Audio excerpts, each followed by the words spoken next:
In the first failed proof for the existence of God, Bob Dutko, nationally syndicated Christian talk show host and apologist, tried to argue that the first law of thermodynamics proves God exists. The first law states that matter and energy can neither be created nor destroyed, and since our universe had a beginning, in which there was neither matter nor energy as we typically understand them, that proves there must have been a God who created it all. As I pointed out, others have already dismantled this argument from a scientific stance, but I pointed out the absurdity of substituting a greater mystery for our current ignorance regarding the initial formation of our universe. One can't simply assert God did it and think that suffices as an argument. Indeed, such an assertion does nothing to build or advance our knowledge about the universe, but merely adds and then deepens another mystery about it. It's the worst kind of sloppy thinking. In Dutko's second proof for the existence of God, he asserts the second law of thermodynamics provides an argument that God exists. He states, The number 2 proof for God's existence is something called the second law of thermodynamics. Now, this law basically is a heat law in the beginning. It's a heat law, and a key principle of this is that everything will tend toward a state of equilibrium. Now, let me explain just what that means. Let's say I take a cup of hot coffee and a cup of ice, and I put them next to each other. Eventually, they're going to be the same temperature. That's the way that it works. This is a scientific law. This is the second law of thermodynamics. Now, this applies in, again, what's called a closed system, so assuming there are no outside influences coming in.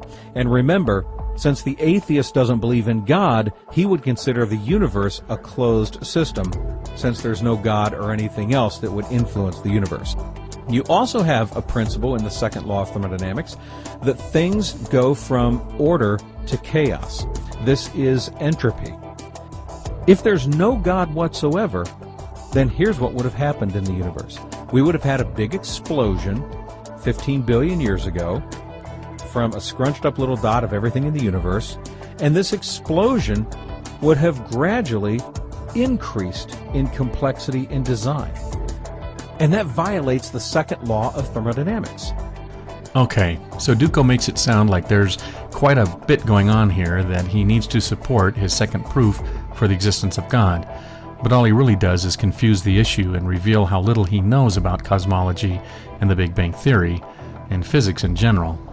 Really, it's all pretty easy to understand, at least at an elementary level, if you just give a damn about the subject instead of your own personal religious beliefs. What Dutko is asserting with this second proof and the second law of thermodynamics is that this law prevents a universe going from an extremely small, simplistic dot into this complex, galaxy-producing, star-shining, life-supporting habitat for God-worshipping humans.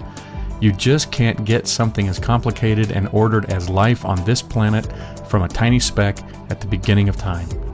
That's going from the simple to the complex, and the second law of thermodynamics prevents that.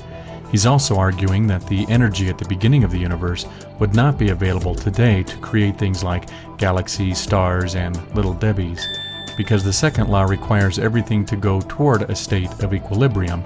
You just wouldn't be able to use this energy to create new things. Well, what Dutko and all these apologists and creationists who think and believe like him misunderstand is that the universe is in perfect harmony with the second law of thermodynamics. When Dutko talks about 2 cups of water, one hot and the other cold, in the same room together, gradually coming into thermal equilibrium, that is, one cooling and the other heating up to the same temperature, he's using a false analogy. The universe did not bang into anything like a room, in which all that exploded mess just flung about in random directions. When the Big Bang banged, it actually expanded space-time itself. So while the stuff of the Big Bang indeed began to move outwards toward equilibrium with the surrounding space, that space continued, and still continues, to expand, offering more and more space and time and opportunity for this stuff to reach equilibrium. You can think of it as a gas being released into a room.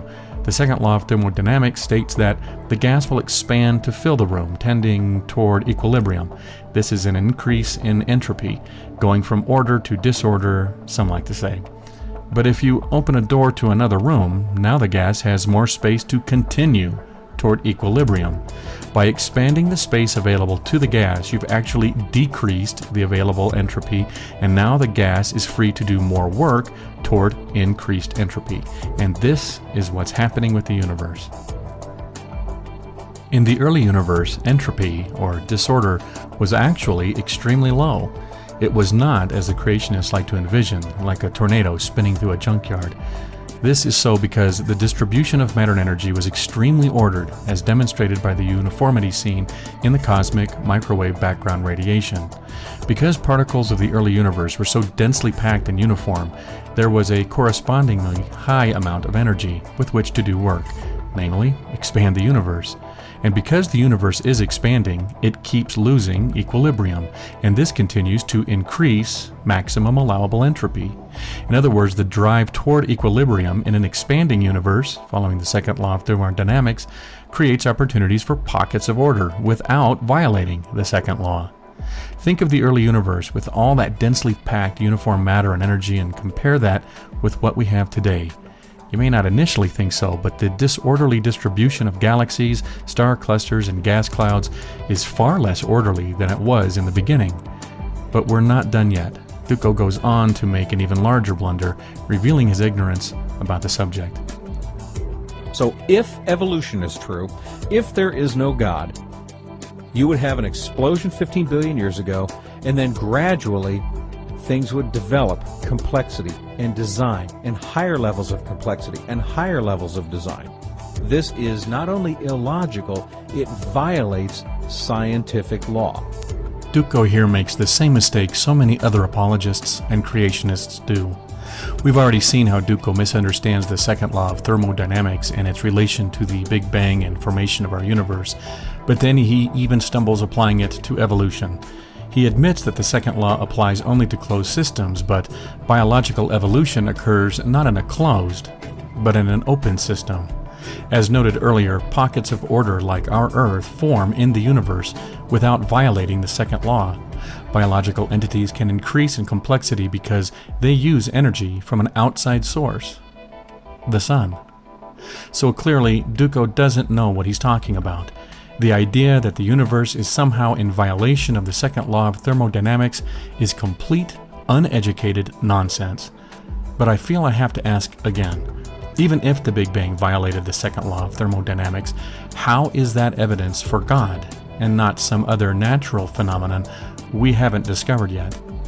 This simply boils down to another call to just believe. Nope. Ain't gonna happen.